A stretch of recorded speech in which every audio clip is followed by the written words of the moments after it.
afternoon, good evening, Bethel students, wherever you are. Matt here with your devotional, encouraging you to do all that you do to the glory of God. It's beautiful. Today I want to spend some time talking about something that's really close to my heart, which is the concept of beauty. And let's read from Ecclesiastes chapter 3, verse 11. God's word says this: He has made everything beautiful in its time. Also, He has put eternity into man's heart, yet so that he cannot find out what God has done from the beginning to the end. So what is beauty? Is beauty that's something objective? That is to say, is beauty a standard outside of our own personal preferences? Or is beauty purely subjective, based solely on our own personal preference or cultural context? While some might look at a painting and declare it beautiful, there are others who might look at that same painting and say that it's ugly. As it's often said, beauty is in the eye of the beholder. But is that the end of the conversation? Is it true that beauty is purely subjective, and what is beautiful for one person is ugly to another? And can we say, therefore, that beauty is culturally and personally relative? Beauty has two sides: the admirable, or the objective, and the enjoyable, or the subjective.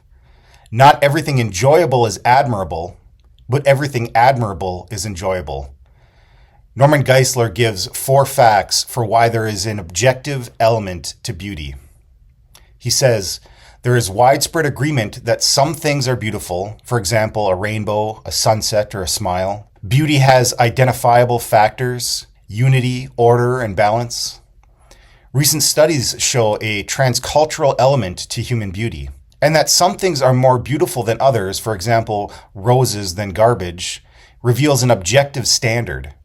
God's objective nature as beautiful is the ultimate basis for knowing what is beautiful. One of my favorite novels is Fyodor Dostoevsky's The Idiot.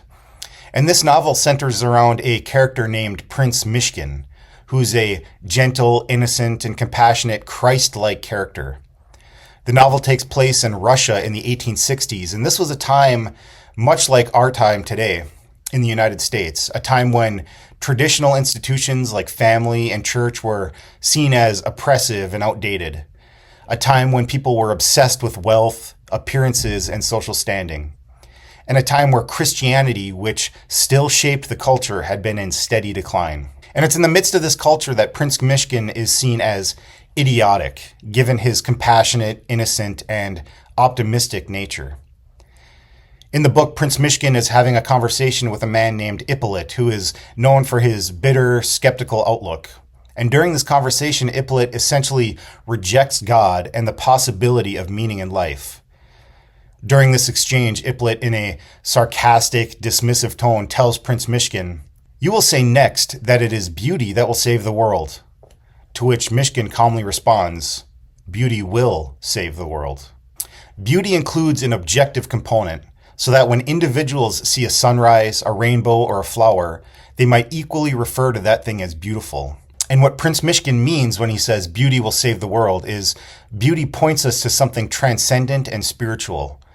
To look at a sunrise is to recognize that there is an objective order, unity, and balance to God's creation, which immediately draws us outside of ourselves and helps us to recognize God, because He is beautiful and is the ultimate standard of all beauty. Again, Geisler notes, whatever is beautiful because it is like Him. All beauty has order and unity. God is the source of all order and unity. Hence, God is the source of all beauty. When we see Him as He is, we will behold beauty, ultimate, infinite, and unadulterated beauty as it truly is. So thinking again of our example from the novel, for Dostoevsky, beauty is not just aesthetic, it's spiritual. True beauty reflects God's goodness and harmony. It has the power to awaken the soul, stir the conscience, and point to transcendence.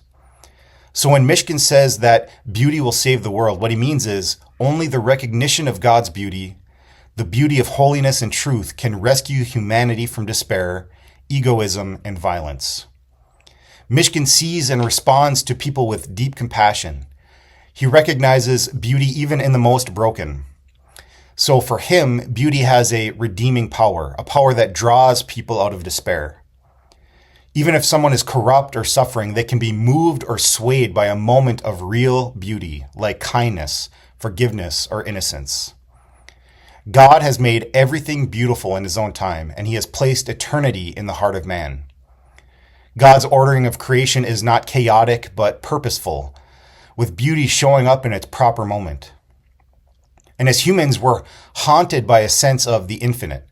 We long for transcendence, meaning, and eternity, but we cannot fully grasp it. Beauty is not just something nice to look at, it's a window into the eternal. And in a way, beauty did save the world when we think of Christ and his sacrifice for us as the forgiveness of sins. The cross is a paradox, and in itself a beautiful expression of God's love. The ugliness of the cross revealed glory. Jesus' death brought life, and his suffering birthed redemption. That kind of beauty reflects eternity, reveals God, and calls us to love sacrificially. That's the beauty that saves. Well, I hope you're having a great week. I would encourage you to read this passage in Ecclesiastes and meditate on what you consider beautiful and how that beauty points us to God. Lord willing, I'll see you on Sunday. God bless.